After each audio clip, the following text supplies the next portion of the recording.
রমজান মাস এমন একটি মাস যে মাসে একটি নফল ইবাদত করলে একটি সুন্নতের সমতুল্য সওয়াব পাবেন। সুবহানাল্লাহ।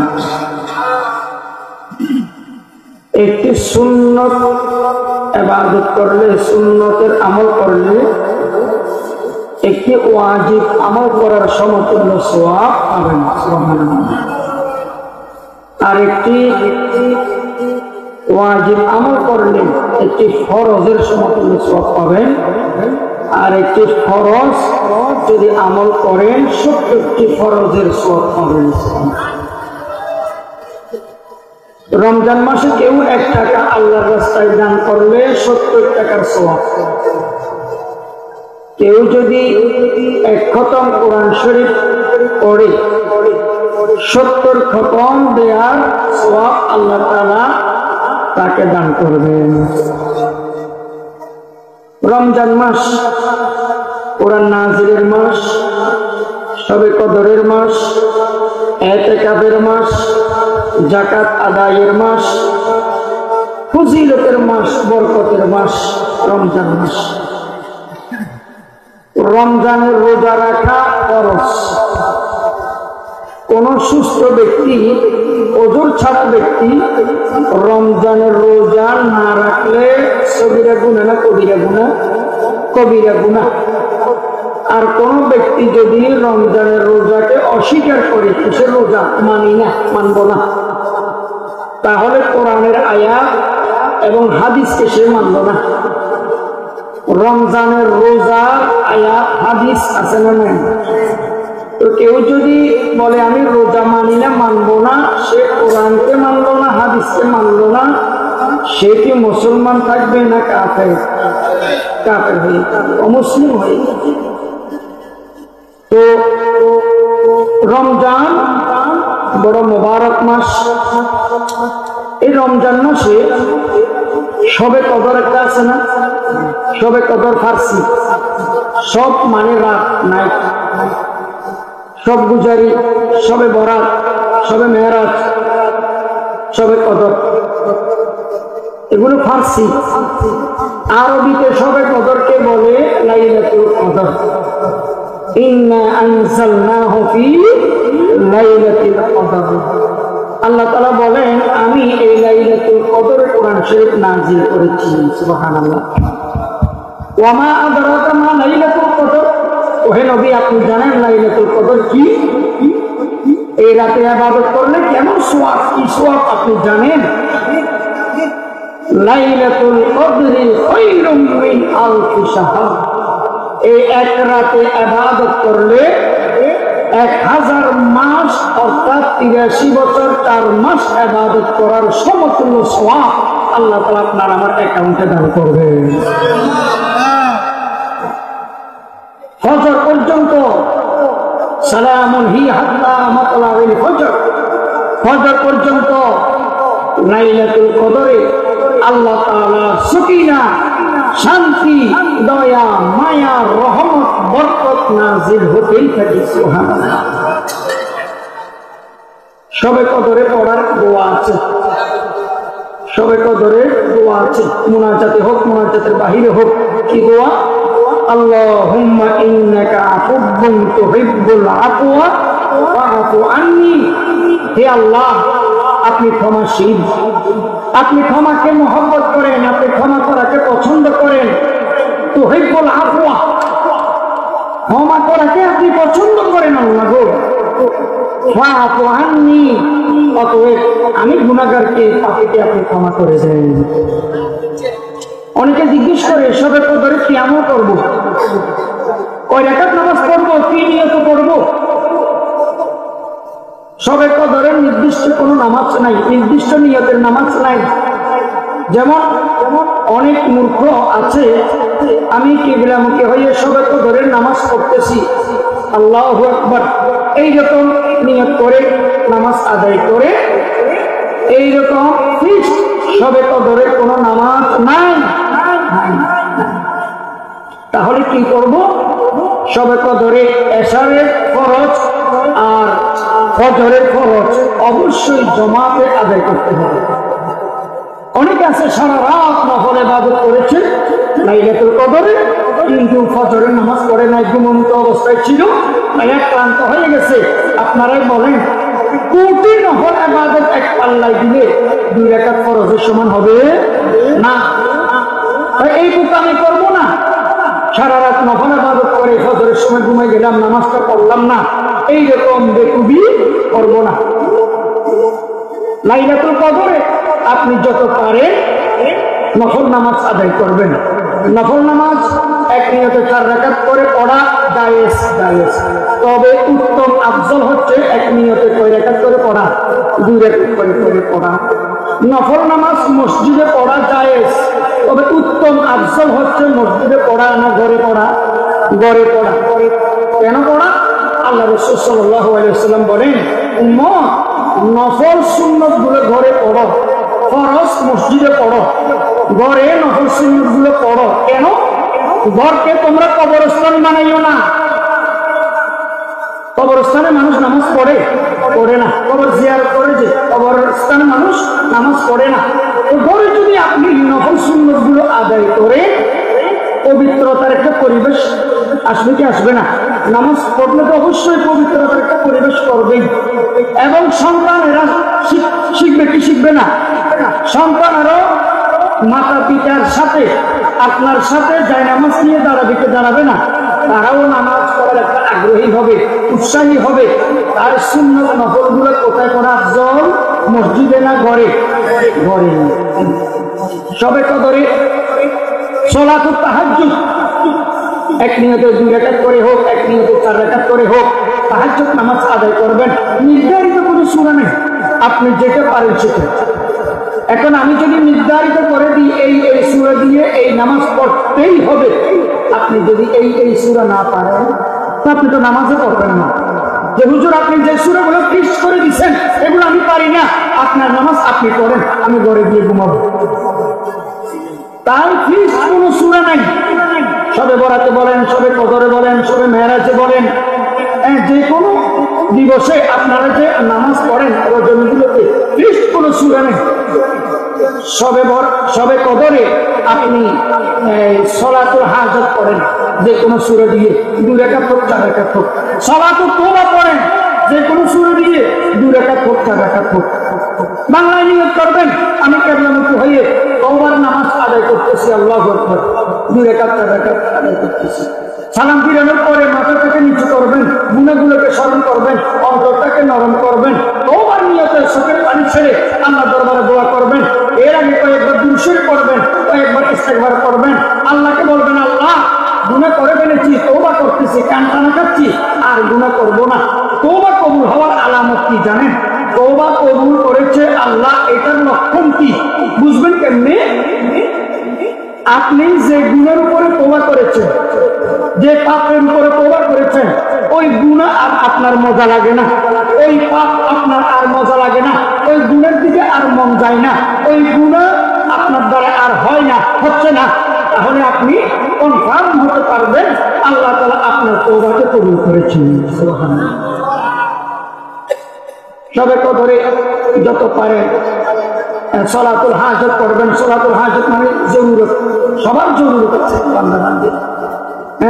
তারপরে সালাতুত তাসবিহ, এটা আবার 4 রাকাত।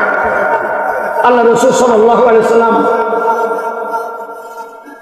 বলতেছেন তার চাচা জানকে যে এই নামাজটা প্রতিদিন একবার হলে পড়েন, একবার না পারলে সপ্তাহে পড়েন, সপ্তাহেও না পারলে মাসে একবার পড়েন, মাসেও যদি না পারেন বছরে একবার পড়েন, বছরেও যদি না পারেন জীবনে একবার হলেও পড়েন। এই নামাজটা হলো সালাতুত তাসবিহ, সুবহানাল্লাহি ওয়ালহামদুলিল্লাহি ওয়া লা ইলাহা ইল্লাল্লাহু আল্লাহু আকবার। এই তাসবিহটা 1 রাকাতে 75 বার, 2 রাকাতে 150 বার, 4 রাকাতে 300 বার। নিয়ত বাঁধার পরে সানা পড়বেন, এরপরে 15 বার, মানে প্রথম একটু বেশি, প্রথমবার একটু বেশি 15 বার। তারপরে সূরা ফাতিহা পড়বেন, আর একটু সূরা মিলাবেন, ওই তাসবিহটা 10 বার। 15 বার 10 কত পাইলেন? 25। রুকুতে গিয়ে রুকুর তাসবিহ আগে পড়বেন, তারপরে 10 বার। 25 আর 10 কত? 35। রুকু থেকে উঠবেন, রব্বানা লাকাল হামদ বলার পরে 10 বার, কত হলো? 45। সিজদায় গিয়ে দ্বিতীয় সিজদা তাসবিহ পড়ার পরে 10 বার, কত হলো 55। প্রথম সিজদা থেকে সোজা হয়ে বসবেন, এই বসা অবস্থায় 10 বার 65। দ্বিতীয় সিজদা গিয়ে সিজদা তাসবিহ পড়ার পরে আবার এই তাসবিহটা 10 বার, কত হলো 75। এক রাকাতে 75 বার, 2 রাকাতে 150 বার, 4 রাকাতে 300 বার সালাত ও তাসবিহ আদায় করবেন। শবে কদরে যত পারেন জিকির আজকার করবেন, যত পারেন তাসবিহ তাহলিল আদায় করবেন, যত পারেন কোরআন শরীফ তেলাওয়াত করবেন। শবে কদরে সূরাতুল ইয়াসিন, সূরাতুর রহমান, সূরাতুল মুজাম্মিল, সূরাতুন নাবা, সূরাতুল ওয়াকিয়া, ফজিলত ওয়ালা কিছু আয়াত আছে, আয়াতুল কুরসি, আমানুর রাসূল, ওয়াল্লাহুল লাযী, এই আয়াতগুলো তেলাওয়াত করবেন। দুরূদ শরীফ পড়বেন আল্লাহ রাসূলের শানে, লাইলাতুল কদরে দুরূদ শরীফ যত পারেন পড়বেন এবং কবর জিয়ারত করবেন। কবরস্থানে যেতে না পারলেও মসজিদ থেকে বা ঘর থেকে কবর জিয়ারত করবেন। মুরব্বিদের আত্মার মাগফিরাত কামনায় দোয়া করবেন। সাধ্য অনুযায়ী তৌফিক অনুযায়ী দান সদকা করবেন। রুটি, হালুয়া, জিলাপি, বিরিয়ানি, পোলাও এগুলো নিয়ে অনেক জায়গায় কারাকারি, মারামারি, ফাড়াফাড়ি, আহা ইবাদত নাই, আমল নাই, কিচ্ছু নেই, আছে শুধু ওই রুটি আর হালুয়া নিয়ে দৌড়াদৌড়ি। আল্লাহ তাআলা এই সমস্ত বেহুদা কাজ থেকে আমাদেরকে হেফাজত করুন, বলেন আমিন। রমজান মাস ইতিকাফের মাস। ইতিকাফ অর্থ স্থির থাকা। ইতিকাফ অর্থ কি? স্থির থাকা, অবস্থান করা। ইতিকাফ 3 প্রকার। একটা হলো ওয়াজিব ইতিকাফ, অর্থাৎ আল্লাহ আমার এই কাজটা যদি পূরণ করেন আমি এতদিন এত সময় ইতিকাফ থাকবো। আল্লাহ যদি আপনার মান্যত পূরণ করে ইতিকাফ থাকাটা ওয়াজিব। আল্লাহ পূরণ করেছেন আপনার মান্যত, তো আপনি পূরণ করতে হবে আপনার। এই ওয়াজিব মান্যত ইতিকাফের সাথে রোজা রাখতে হবে, রোজা শব্দ। তাহলে ইতিকাফ 3 প্রকার। 1 নম্বর হচ্ছে ওয়াজিব ইতিকাফ অর্থাৎ মান্যতের ইতিকাফ। 2 নম্বর নফল ইতিকাফ। 5 ওয়াক্ত নামাজে যা প্রিয়ার আমি মসজিদে ঢুকি 10 মিনিট, 15 মিনিট, আধা ঘন্টা, 1 ঘন্টা কম বেশ হতে পারে সময়, এটা হলো কি ইতিকাফ? নফল ইতিকাফ।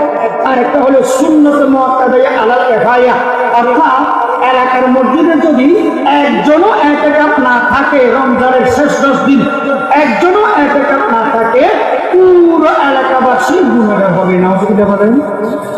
1 জন বা 2 জন বা 3 জন কমপক্ষে একজনও যদি ইতিকাফ থাকে সুন্নত মুআক্কাদা আলাল কিফায়া, পুরো এলাকাবাসী গুনাহ থেকে বাঁচবে এবং সওয়াবের অন্তর্ভুক্ত হবে। সুবহানাল্লাহ।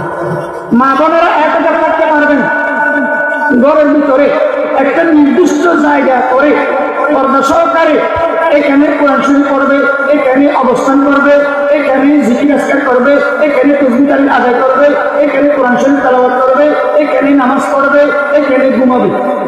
একটা আলাদা রুম সেখানে পর্দা দিয়ে। এই মা বোনদের কাজ করার জন্য যদি অন্য কোনো মহিলা না থাকে, তাহলে এই মহিলা যিনি ইতিকাফ রেখেছেন ঘরে, এই মহিলা ওই ইতিকাফের রুম থেকে বের হয়ে রান্না বান্না করতে পারবে, কাপড় চোপড় দিতে পারবে, ঘর দুয়ার পরিষ্কার করতে পারবে, সব কাজকর্ম করতে পারবে, সব কাজকর্ম করতে পারবে। অন্য কোনো হেল্পার সহযোগিতাকারী যদি না থাকে, বাচ্চাকে দুধ পানও করতে পারবে। তবে বেহুদা অনর্থক অযথা কথাবার্তা বলবে না কারোর সাথে। আর অন্যান্য কাজ ছাড়া অন্যান্য সময় ওই রুমের ভিতরে তিনি। তাহলে মা বোনদের ইতিকাফ হচ্ছে ঘরে, আর পুরুষের ইতিকাফ হচ্ছে ঘরে না মসজিদে? মসজিদে। কোন মহিলা ইতিকাফ অবস্থায় পিরিয়ড হয়ে গেছে, হাইজ হয়ে গেছে বা সন্তান হয়েছে, নেফাস হয়ে গেছে, ওই মহিলার ইতিকাফ ভেঙে যাবে। ওই মহিলার ইতিকাফ থাকবে না ভাঙবে? ওই মহিলার ইতিকাফ ভেঙে যাবে। পুরুষ মসজিদে ইতিকাফ থাকবে। ইতিকাফ থাকা অবস্থায় মসজিদের বাহিরে মাঠে জানাজা আছে, তিনি জানাজা পড়তে যেতে পারবে না, ইতিকাফ ভেঙে যাবে। কেন? জানাজার নামাজ ফরজে আইন না ফরজে কিফায়া? ফরজে কিফায়া, কয়েকজন পড়লে তো হয়েছে। তুমি ইতিকাফ ভেঙে তো জানাজার মাঠে যাওয়ার দরকার নেই। এবং এতকারী জন্য খানা পৌঁছে দিবে অন্যজনের, কিন্তু অন্যজন নাই, কেউ খানা পৌঁছে দেওয়ার মতো মানুষ নাই। ওই এতকারী খানার জন্য, খাবারের জন্য দূরে যেতে পারবে, বাসায় যেতে পারবে। এখন বলেন, খাবারের জন্য দিয়ে বাসায় করে খাবার সেখানে খাবে না খাবার মসজিদে নিয়ে আসবে? খাবার সেখানে খেতে পারবে না, মসজিদে নিয়ে আসতে হবে। মসজিদে নিয়ে এসে এতকারী খাবার খাবে। এবং এতকারী মোতাকি ইস্তেঞ্জা করার জন্য, পেশাব পায়খানা করার জন্য, জরুরি সারানোর জন্য বাহিরে যেতে পারবে, সমস্যা নেই, এগুলো তো সারাতে হবে জরুরত। তবে যাওয়ার সময়, আসার সময় কেউ যদি সালাম দেয়, আর মসজিদ থেকে পেশাব পায়খানায় আসা যাওয়ার সময় কেউ যদি সালাম দেয়, সালামের উত্তর দিতে পারবে কি পারবে না? পারবে না, পারবে। আর কাউকে চাইলে সালাম দিতে পারবে, এর চেয়ে বেশি কিছু নয়।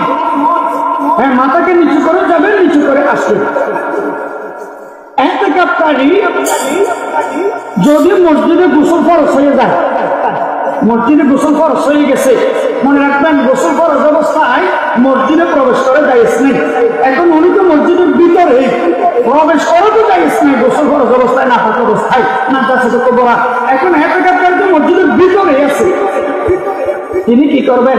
গোসল ফরজ হয়ে গেছে না, ওই অবস্থায় তিনি একটা পাথরে বা ইটে বা ফ্লোরে যে বালিগুলো আছে সেখানে তৈমুম করে ফেলবেন। তৈমুমে 3 ফরজ, নিয়ত করা, হ্যাঁ, বালিতে বা মাটিতে বা পাথরে হাত মেরে মুখ মাসে করা, আবার হাত মেরে কোনো হাতের কোনো সহ মাসে করা। এরপরে তিনি কাপড় চোপড় নিবেন, সাবান নিবেন, গামছা নিবেন, গোসল করতে যাবেন। কিন্তু যাওয়া আসার আগে এই যে মসজিদে তিনি কাপড় নিবেন, এটা নিবেন, ওটা নিবেন, এই গোসল করার অবস্থায় জায়েজ নেই। এই জন্য তৈমুম করতে হবে, আগে ভাগে কি করতে হবে? তৈমুম করতে হবে। রাসূল সাল্লাল্লাহু আলাইহি ওয়াসাল্লাম ইতিকাফ থাকতেন সবে কদর তালাশ করার জন্য। যারা ইতিকাফ থাকে রমজানের শেষ 10 দিন, তারা গ্যারান্টি দিয়ে বলতে পারবে অবশ্যই সবে কদর তারা পাইছে, কারণ তারা মসজিদে থাকে, ইবাদতে থাকে, আমলে থাকে। তাই রমজানের শেষ 10 দিনের মধ্যে যে কোনো বেজর রাতে, যে কোনো বেজর রাতে তো সবে কদর হয়ে যায়, লাইলাতুল কদর হয়ে যায়। তো বাহিরের মানুষ পাক বা না পাক, কিন্তু মসজিদের ভিতরের মানুষ মোতাকি অবশ্যই সবে কদর পায়, মসজিদে থাকে ছিলেন, ইতিকাফ থাকে ছিলেন। আল্লাহ রাসূল সাল্লাল্লাহু আলাইহি ওয়াসাল্লাম ইতিকাফ থাকতেন কি থাকতেন না? ইতিকাফ থাকতেন, সবে কদর তালাশ করতেন। ইতিকাফ শেষ করে আল্লাহ রাসূল সাল্লাল্লাহু আলাইহি ওয়াসাল্লাম যেদিন রমজানের চাঁদ উঠতে, ঈদের চাঁদ, ঈদের ভিতরে চাঁদ উঠতো, সেই দিন ইতিকাফ থেকে বের হওয়ার আগে 2 রাকাত শুকরিয়ার নামাজ আদায় করতেন। সুবহানাল্লাহ। কেন? আল্লাহ তাআলা তার ঘরে, জান্নাতের বাগানে, মসজিদে, মসজিদটা আল্লাহ, আল্লাহ তাআলা আমাকে মায়া করে, মহব্বত করে মসজিদে ইতিকাফ থাকার, এতদিন থাকার তৌফিক দান করেছেন। এটা আল্লাহর মহব্বত। এই জন্য 2 রাকাত শুকরিয়ার নামাজ আদায় করতেন। এবং ঘরে ঈদের চাঁদে আর কি ঘরে যেতেন, 10 দিন পরে যে যেতেন, ঘরের সদস্যদের জন্য কিছু খেজুর বা কোনো মিষ্টান্ন জিনিস নিয়ে যেতেন। এটা সুন্নাত। যে কোনো সফর থেকে আসলে, ভ্রমণ থেকে আসলে ঘরের সদস্যদের জন্য কিছু মিষ্টান্ন বা খেজুর নিয়ে যাওয়া, এটা সুন্নাত। এটা কি সুন্নাত? ইতিকাফকারী অনর্থক অযথা মোবাইল ব্যবহার করবে না, মসজিদে বেহুদা মোবাইল ব্যবহার করবে না, মোবাইলে বেহুদা করবে না, ফেসবুক, ইউটিউব, বিভিন্ন জিনিস এগুলো চালাবে না। আল্লাহর মসজিদকে সম্মান দিতে হবে, আদর দিতে হবে। তবে হ্যাঁ, জরুরতান ইমার্জেন্সি অবস্থায় ইতিকাফকারী মোবাইলে ব্যবসা বাণিজ্যের কথা বলতে পারবে। এবং মোতাকি ইতিকাফকারী জরুরতান ইমার্জেন্সি মসজিদের ভিতরে কোচিং করাতে পারবে, প্রাইভেট করাতে পারবে, কোরআন শরীফ প্রাইভেট পড়াইতে পারবে, এবং হাদিস লেখা ইত্যাদি দ্বীনি ইলম এগুলোর কোচিং মোতাকি করাইতে পারবে, প্রাইভেট করাইতে পারবে। তো কোন ইতিকাফকারী ভুলে যদি বের হয়ে যায়, ভুলে অজান্তে, তার ইতিকাফ ভাঙবে না থাকবে? ভাঙবে। ভুলে বের হয়ে গেলেও ইতিকাফ মাফ নাই, ইতিকাফ ভেঙে যাবে। মোতাকি ইতিকাফকারী মসজিদের দোতলায় তিনতলায় ছাদের উপর গেলে 1 টাকা থাকবে না ভাঙবে? থাকবে, ভাঙবে না। কেন? দোতলায় তো মসজিদ, তিনতলা তো মসজিদ, মসজিদের ছাদও মসজিদ।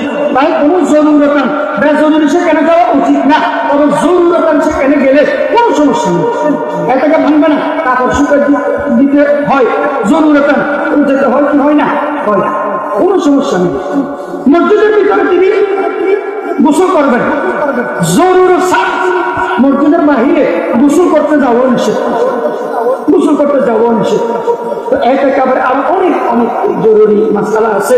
আল্লাহ তাআলা আমাদেরকে রমজানের শেষ 10 দিন কোরআন হাদিসের আলোকে এতেকাব থেকে সবে কদর পাওয়া এবং এতেকাবের বরকত ফজিলত পাওয়ার তৌফিক দান করুন, বলেন আমিন।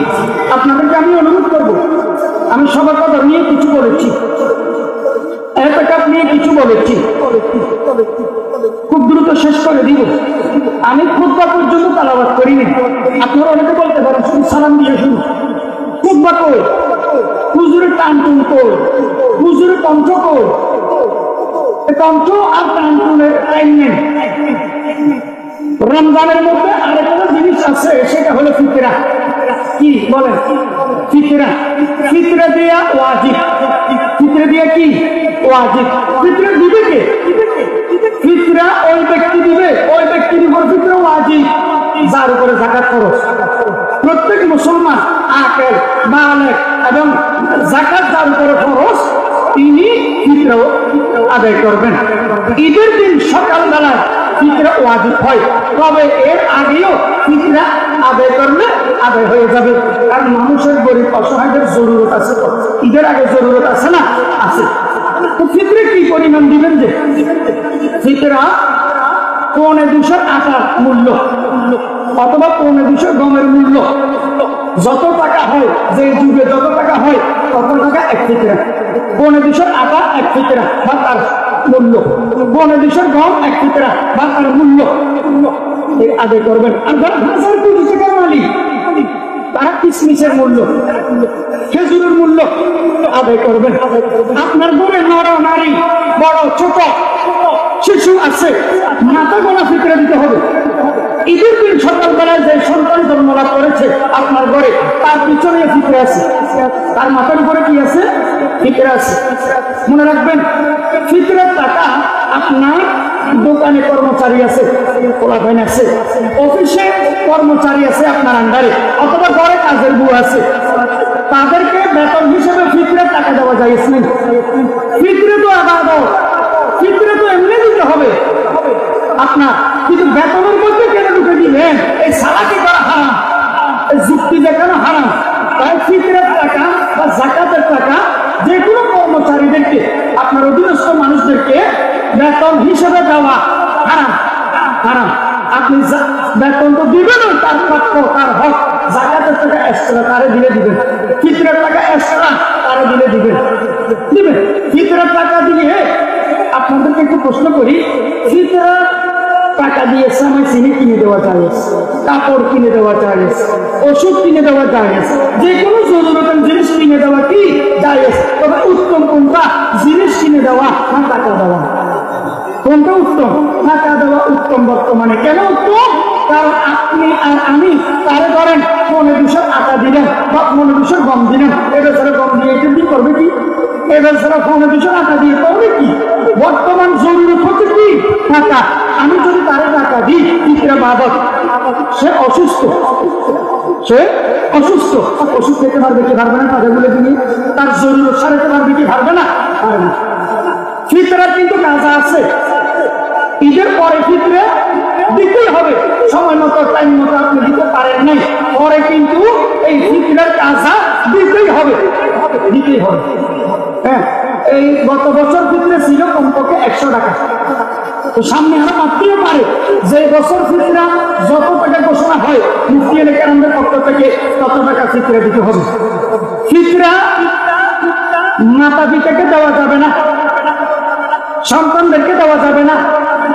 মাতা পিতাকে কেন ফিতরা দিবেন, যাকাত দিবেন? এদেরকে তো লালন পালন করা আপনার আমার উপর ফরজ। মাতা বলে কেন ফিতরা যাকাত খাওয়াইবেন? এবং নিজের সন্তানদের কিও ফিতরা যাকাত দেওয়া যাবে না। কেন? সন্তান আমার, এদেরকে আমি হ্যাঁ, ভাই বোনকে দেওয়া যাবে।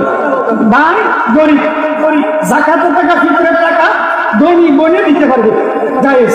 জুদা জুদা আছে। অথবা ভাই ধনী বোন গরিব, এই ধনী ভাই গরিব বোনকে যাকাতের টাকা ফিতরের টাকা দিতে পারবে, জায়েজ, আদায় হয়ে যাবে, কোনো সমস্যা নেই।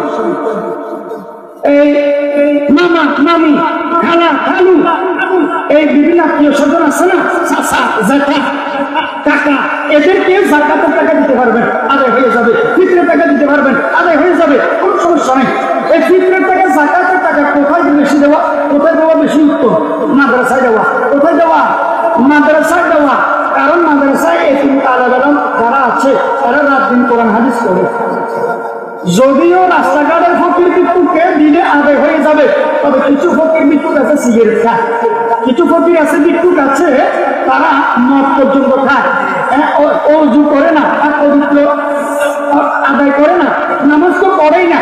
তো তাদের চেয়ে মাদ্রাসার যারা রাত দিন কোরআন হাদিস করে এই তিনটা আলাদা ছাত্র ছাত্রী, এদেরকে দেওয়া বেশি আফজল, বেশি উত্তম, বেশি উত্তম।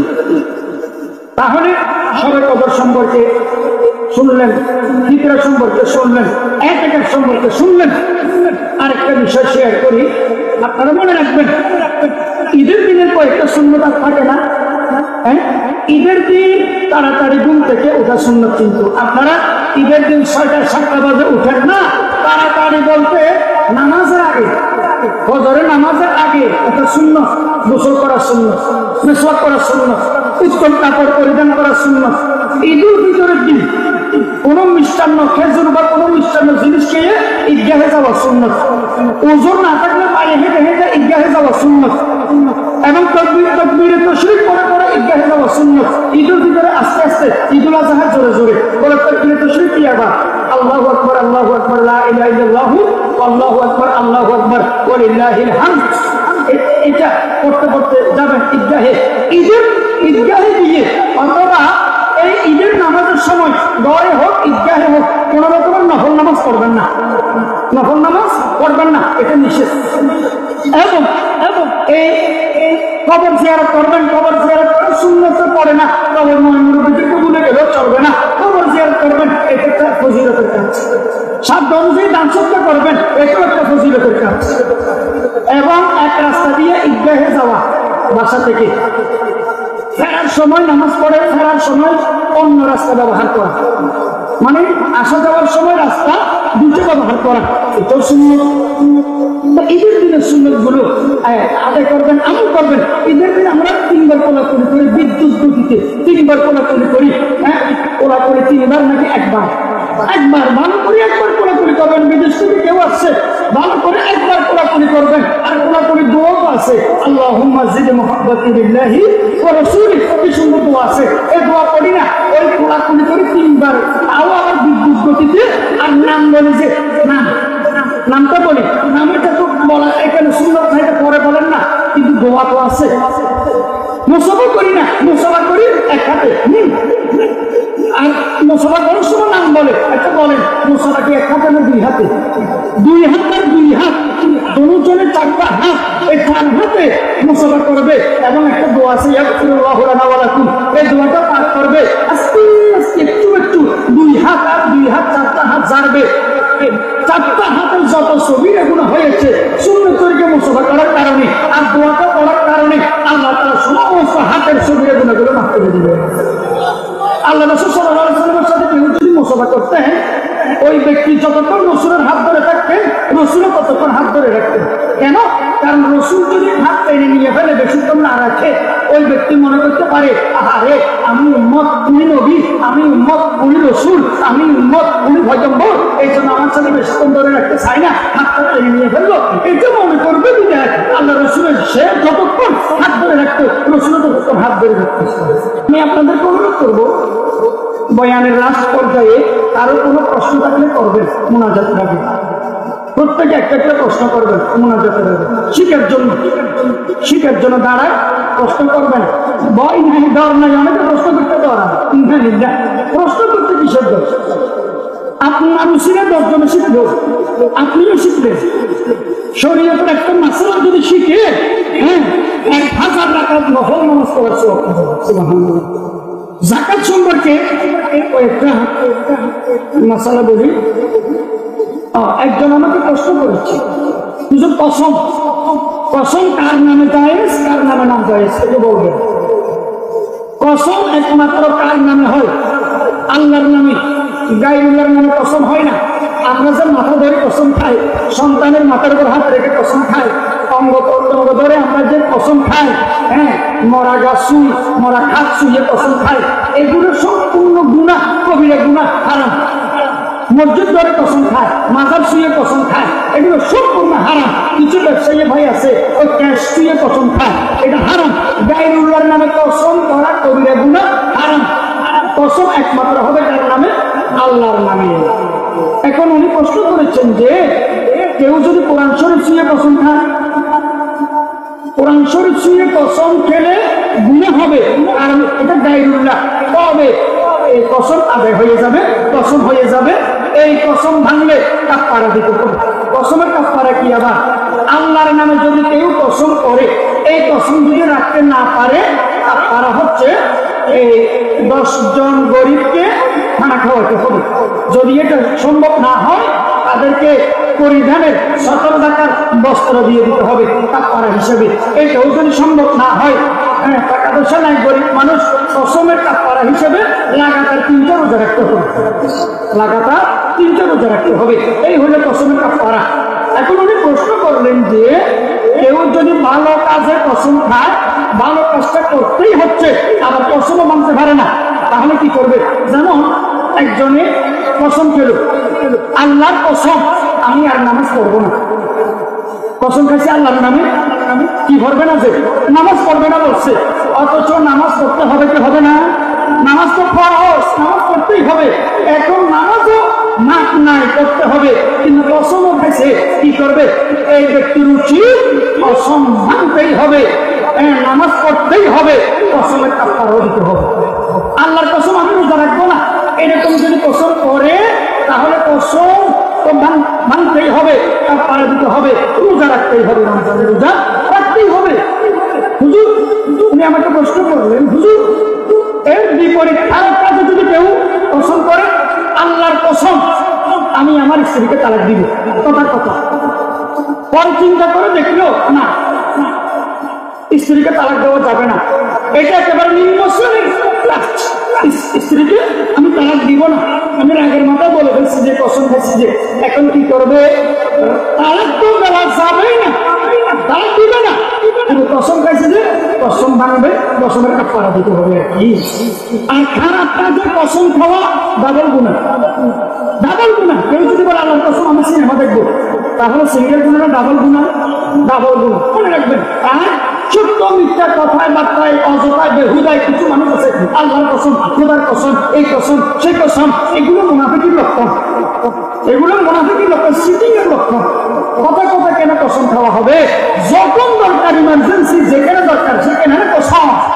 কিছু ব্যবসায়ী ভাই আছে, জিনিসটা বিক্রি করার জন্য 2 নম্বর জিনিসকে বিক্রি করার জন্য বলে কি আল্লাহর কসম, এটা 1 নম্বর। তার ব্যবসা হাত হয়ে যাবে, তার লভ্যাংশ হারাম হয়ে যাবে, তার উপার্জন হারাম হয়ে যাবে। কেন 2 নম্বর জিনিসের কসম খেয়ে 1 নম্বর করে বিক্রি করবে? কেন? সাবধান। আরেকটা বিষয়, এটা হলো জিহাদ। জিহাদ কি? আবার আমরা অনেকে জিহাদ জানি না।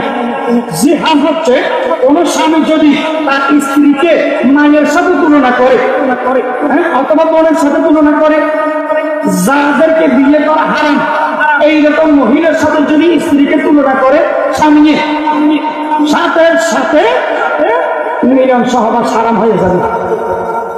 বিবাহ বন্ধন এটা থাকবে, তবে স্বামী স্ত্রী যে কাজকর্ম সাংসারিক এগুলো হারাম হয়ে যাবে, স্থগিত হয়ে যাবে। হ্যাঁ, তো যতদিন কাফারা আদায় করে নাই, ততদিন স্বামী স্ত্রী সহবাস করতে পারবে না। কোন স্বামী যদি স্ত্রীকে বলে তোমার আমার মায়ের পিছের মতো, তাহলে হারামের সাথে মায়ের হারামের সাথে মুসাবা দিল, একজন উদাহরণ দিল, সাথে সাথে হারাম হয়ে যাবে। পা আদায় করা পর্যন্ত কাজ করা যাবে না। তারা কি আল্লাহ তাআলা বলতেছেন সিদ্দিনা মিসকিনা, 60 জন মিসকিনকে খানা খাওয়াতে হবে, 60 জন মিসকিনকে খাবারের ব্যবস্থা করে দিতে হবে। বড় হুজুর এটা পারবো না, তাহলে সফর টাকার মতো কাপড় দিয়ে দিতে হবে 60 জনকে। বড় হুজুর এটাও পারবো না, আমার কাছে টাকা পয়সা নাই, গরিব মানুষ, তাহলে লাগাতার 60টা রোজা রাখতে হবে।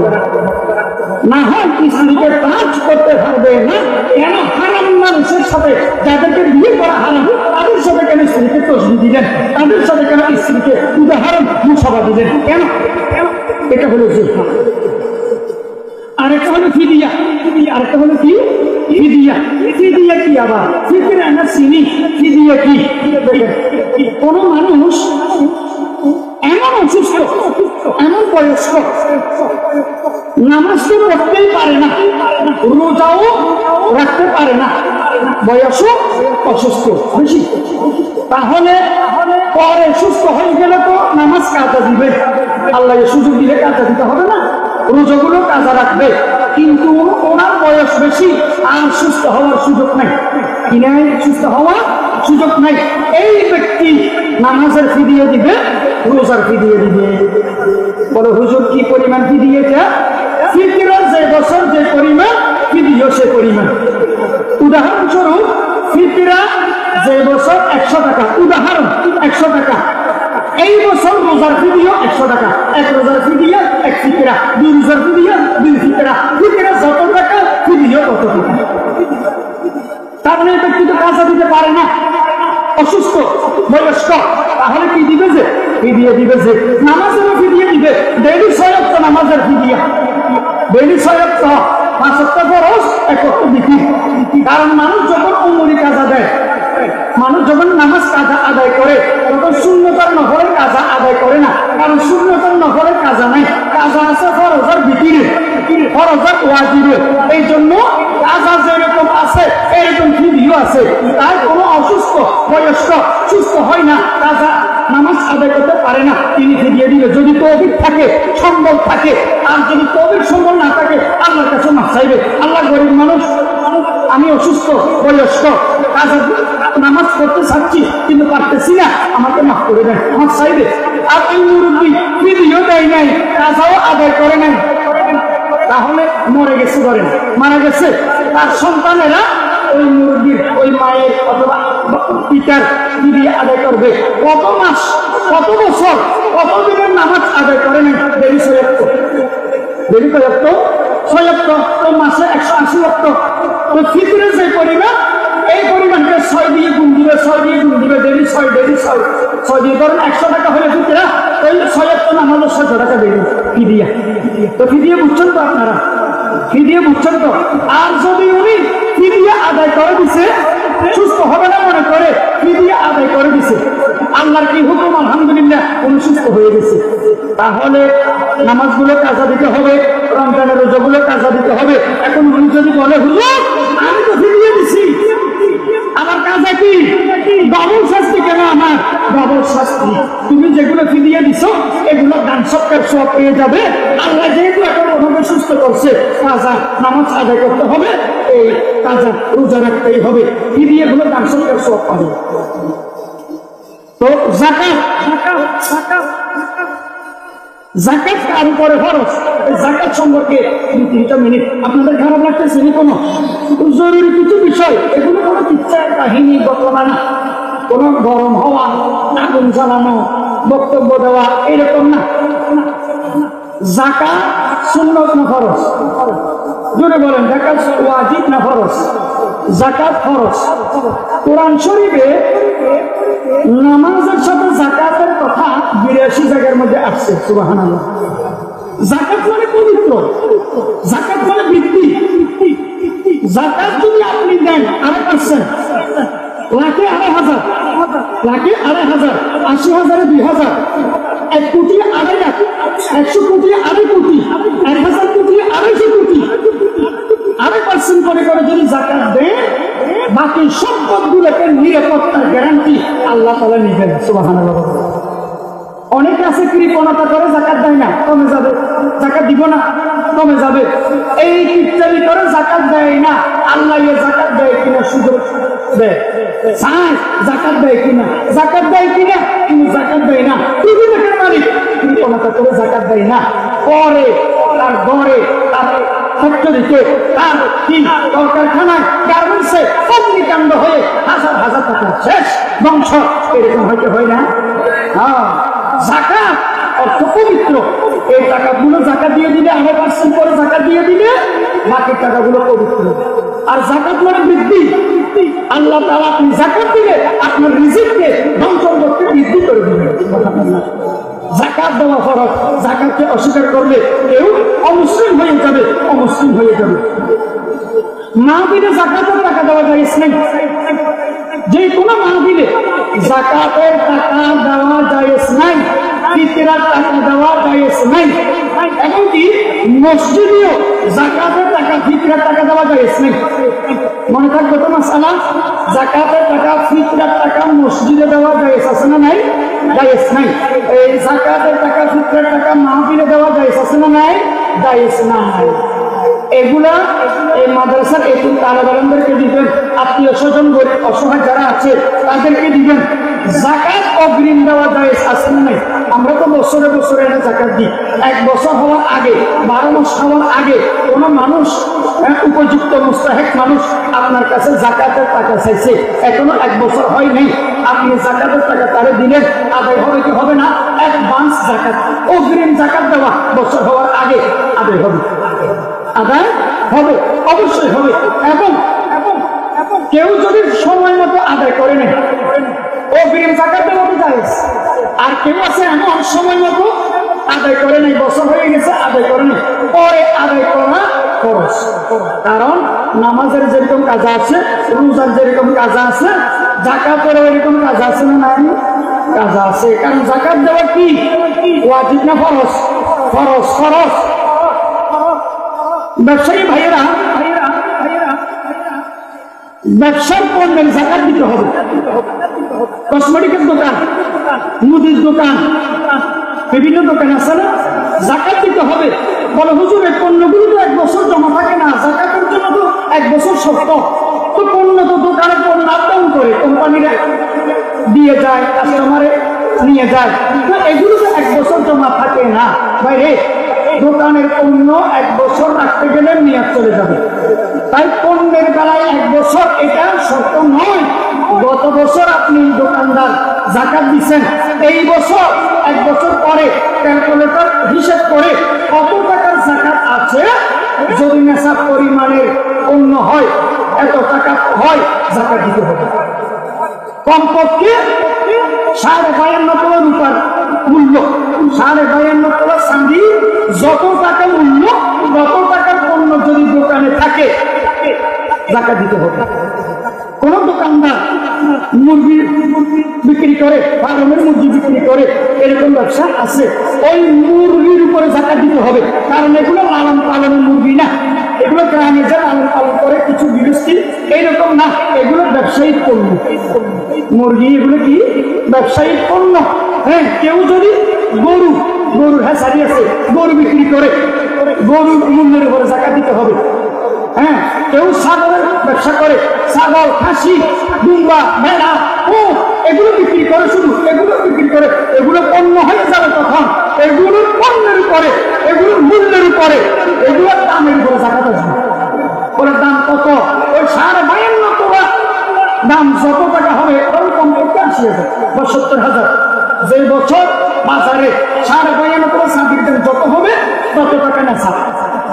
ওই ব্যক্তির উপর জাকাত ফরজ, যিনি মুসলমান, যিনি আকেল, যিনি বালেগ, যিনি সুস্থ মস্তিষ্কের অধিকারী। পাগলের উপর তো জাকাত ফরজ না, কাফেরদের উপরে জাকাত ফরজ না, নাবালেগের উপরে জাকাত ফরজ না। এবং নেশাবের মালিক, আবার নেশাবেকেও 1 বছর জমা রাখতে হবে।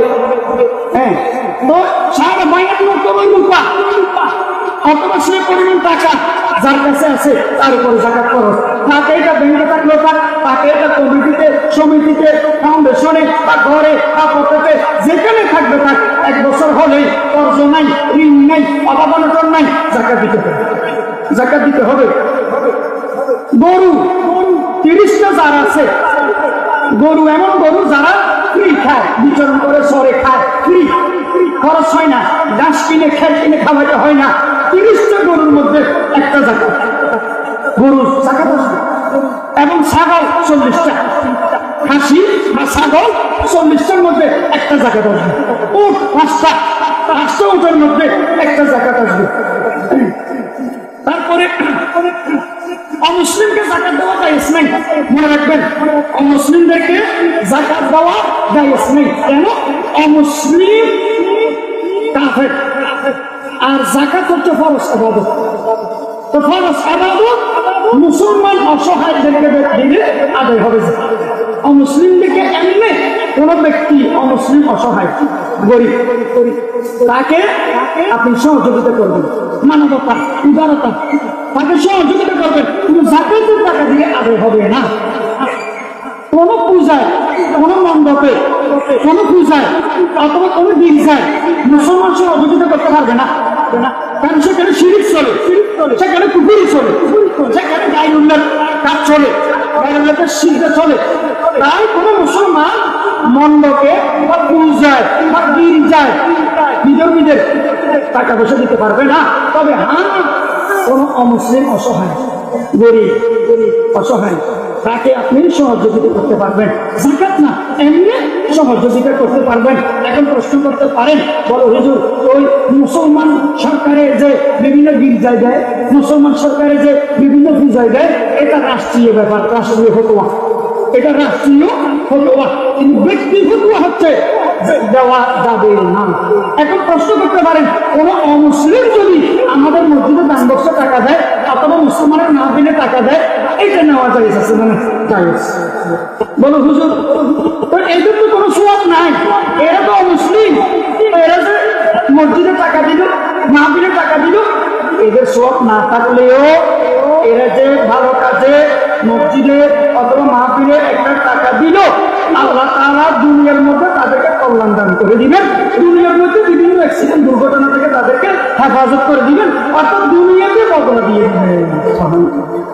তারপরে যাকাতের টাকা দিয়ে খাদ্য কিনে দেওয়া জায়েজ, যদি সবাই মুস্তাহিক হয়, উপযুক্ত হয়। কাপড় চোপড় কিনে দেওয়া জায়েজ। আবার এরকম কাপড় চোপড় না, বিভিন্ন বাজারে দোকানে দেখা যায় এখানে জাকাতের লুঙ্গি পাওয়া যায়, এখানে জাকাতের শাড়ি পাওয়া যায়, এখানে জাকাতের কাপড় পাওয়া যায়। নাউজুবিল্লাহ, এটা জাকাতকে অপমান করা। এমন কাপড় যে কাপড় একবারে বেশি ব্যবহার করতে পারে না, একেবারে টানার মতো পোশাক কাপড়, এটাকে জাকাতের কাপড় বানাইছে। এটা ইসলামকে নিয়ে টিটকারি করা, মস্কারি করা, জাকাতের সাথে টিটকারি করা, মস্কারি করা। কিছু জাকাতের লুঙ্গি আবার, কিছু জাকাতের শাড়ি আবার, জাকাতের কাপড় কি আবার, এটা ইসলামকে নিয়ে ফ্রড করা, জাকাত খরচকে নিয়ে ফ্রড করা। তবে জাকাতের টাকা দিয়ে বস্ত্র, এই কাপড় চোপড় কিনে দিল আদায় হবে, খাবার কিনে দিল আদায় হবে, ইফতার জাকাতের টাকা দিয়ে ইফতার করাইলে আদায় হবে। তবে যারা ইফতার করবে সবাই গরিব হতে হবে, ধনী কেউ থাকলে হবে না। এবং সেহরিও খাওয়াতে পারবে জাকাতের টাকা দিয়ে। হ্যাঁ, সবাই যদি মুস্তাহিক হয়, গরিব হয়, অবশ্যই অবশ্যই আদায় হয়ে যাবে, আদায় হয়ে যাবে। বাংলাদেশে হাজার হাজার মানুষ আছে, হাজার হাজার কোটি টাকার মালিক। কমপক্ষে জরিপে দেখলাম 2000 মানুষ আছে, প্রত্যেক জনে 1000 কোটি টাকার মালিক, 1000 কোটি টাকার মালিক এরকম আছে। তো 1000 কোটি টাকা থাকলে 250 কোটি টাকা জাকাত আসে একজনের। তো 250 কোটি যদি জাকাত দেয়, কতগুলো টাকা জাকাত একজন ভিক্ষুক, মিসকিন, ফকির আর বাংলাদেশে থাকার কথা নয়, কথা নয়। কিন্তু আমরা তো এভাবে দিই না, আমরা জাকাত কিভাবে দিই? 5 টাকা, 10 টাকা, 20 টাকা, 50 টাকা, 100 টাকা, 500 টাকা, এভাবে দিলে আজীবনও গরিবেরা ধনী হতে পারবে না, তারা সাকল হতে পারবে না। তাহলে করণীয় কি? করণীয় হচ্ছে আপনার উপর যত টাকা জাকাত আসছে সবগুলো টাকা, ধরেন 1 কোটি টাকার মধ্যে 2.5 লক্ষ টাকা জাকাত আসছে আপনার, আপনি 2.5 লক্ষ টাকা একজন গরিবকে দিয়ে বলবেন আর ভিক্ষা করিও না, তুমি কিছু ব্যবসা করো, ছোট একটা ব্যবসা করো।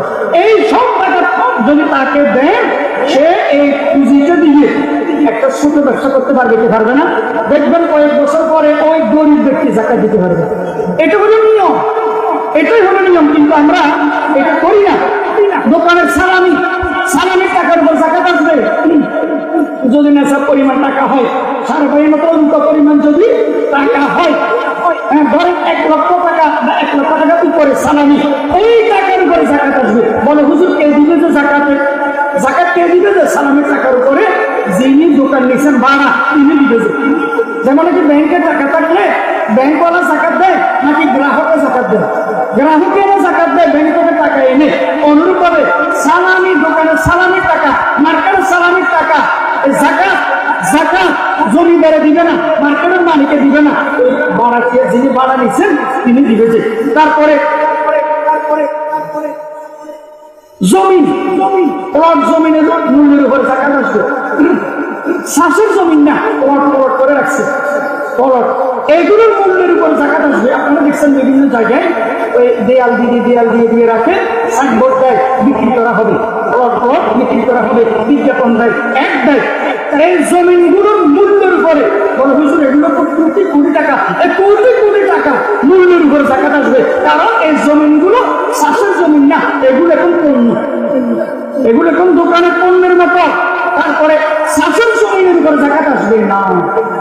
অনেক জমি আছে, আপনি জমিদার, ওই শ্বাসের জমিনের উপরে 1 টাকাও জাকাত আসবে না।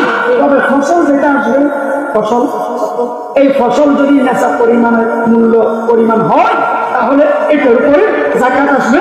যদি 1 বছর জমা থাকে, বিল্ডিং আছে আপনার, কোটি টাকার বিল্ডিং আছে, এই বিল্ডিং এর মূল্যের উপরে জাকাত আসবে না। তবে বিল্ডিং থেকে যেটা মাসে মাসে ভাড়া আসে, ইনকাম উপার্জন হয়, ভাড়াটিয়ারা আপনাকে দেয় টাকা, এইটা যদি নেশা পরিমাণ হয়, কমপক্ষে ধরেন 80,000 থেকে উপরে, এই 1 বছর জমা থাকলে এইটার উপর জাকাত আসবে। পুরো বিল্ডিং এর মূল্যের উপরে, এটা বানাতে যত টাকা গেছে এইটার উপর জাকাত আসবে না, এইটার জমিনের উপরে জাকাত আসবে না। আমার গাড়ি আছে, পিকআপ আছে, কার বাস ট্রাক আছে, এইটার মূল্যের উপর জাকাত আসবে না।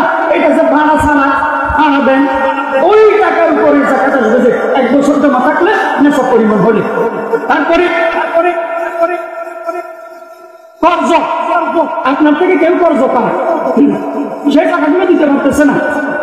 এখন আপনি বলছেন টাকা দিতে পারতেছো না, আমি জাকাতে নিয়োগ করে দিলাম, জাকাত আদায় হবে? জাকাত আদায় হবে না। কর্জ টাকা, ঋণ টাকা জাকাতে নিয়োগ করে ফেললে জাকাত আদায় হবে না, এটা মনে রাখবেন। তারপরে ভাই বোনকে জাকাত দিতে পারবে যদি গরিব হয়, বোন ভাইকে জাকাত দিতে পারবে যদি ভাই গরিব হয়, যুদ্ধ হয়, যুদ্ধে বসবাস করে, অবশ্যই জাকাত দিতে পারবে। সন্তান মাতা পিতাকে, দাদা দাদিকে জাকাত দিতে হবে না, ওদেরকে লালন পালন করা ফরজ।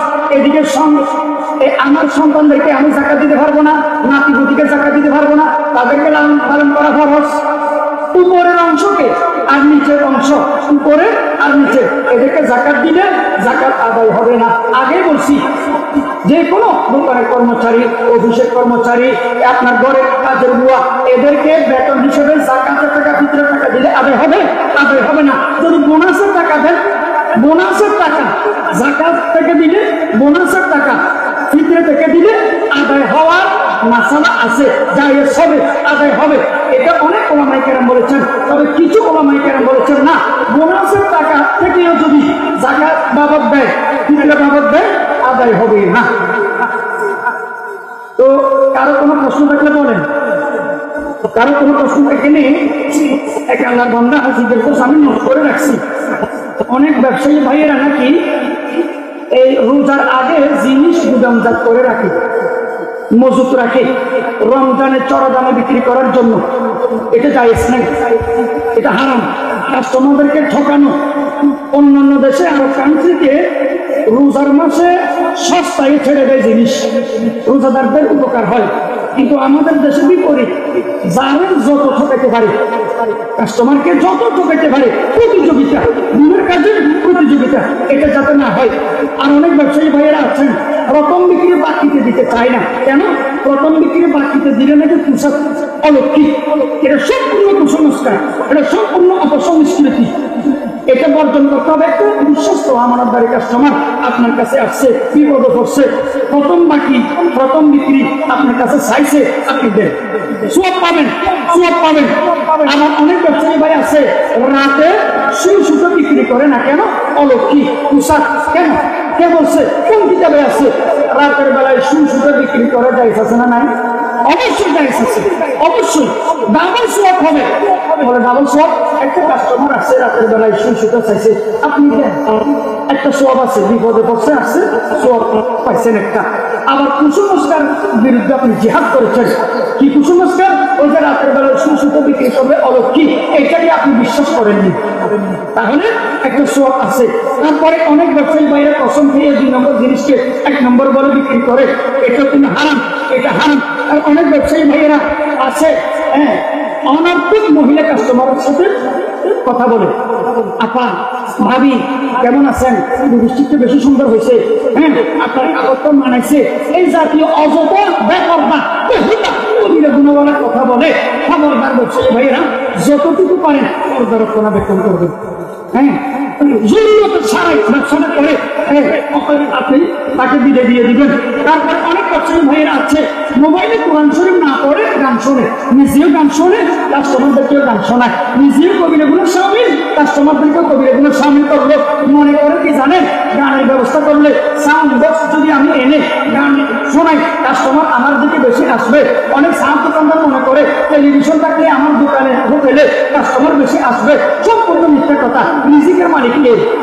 অনেক দোকানদার ব্যবসায়ী ভাইয়েরা আছেন, হ্যাঁ, টেলিভিশন রাখে না, তার দোকানে হোটেলে কাস্টমারের অভাব নেই, হ্যাঁ, তার দোকানে কাস্টমারের অভাব নেই, গানের ব্যবস্থা করে না, সাউন্ড বক্স ভাড়া করে দোকানে রাখে না, কাস্টমারের অভাব নেই।